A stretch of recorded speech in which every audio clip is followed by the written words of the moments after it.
সম্মানিত সুধীমণ্ডলী, এখানে যে বাক্সটি আমরা দেখছি এটি রেল লাইনের পাশে অবস্থিত। আপনারা যারা রেল ভ্রমণ করেন তারা প্রায়ই এই রকম বাক্স দেখতে পান এবং মনের মধ্যে হয়তোবা প্রশ্নও জাগতে পারে যে এই বাক্সের কাজটি মূলত কী।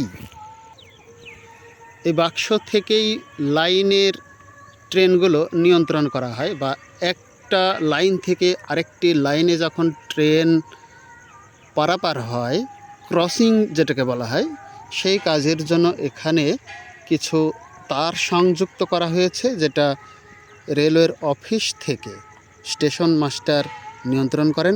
আগে এই ট্রেনের লাইনগুলোকে নিয়ন্ত্রণ করার জন্য একজন মানুষ সরাসরি হাত ব্যবহার করত।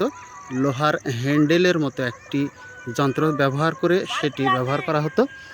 এখন আধুনিকতার ছোঁয়ায় পরিবর্তন হয়ে প্রযুক্তি এসেছে। এর মধ্যে আমরা একটি ট্রেনের হুইসেল শুনতে পাচ্ছি। সামনের দিকে এগিয়ে গেলে বিষয়টা আর একটু স্পষ্ট হবে। পদ্মা এক্সপ্রেস রাজশাহী থেকে ঢাকাগামী।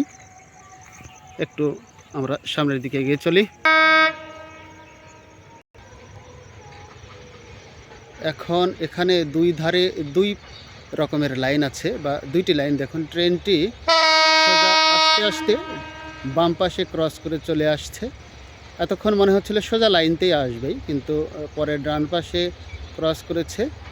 এটাই মূলত ওই বাক্সের কাজ, যেটি অফিস থেকে নিয়ন্ত্রণ করা হয়। স্টেশন মাস্টার মহোদয় এটা নিয়ন্ত্রণ করেন।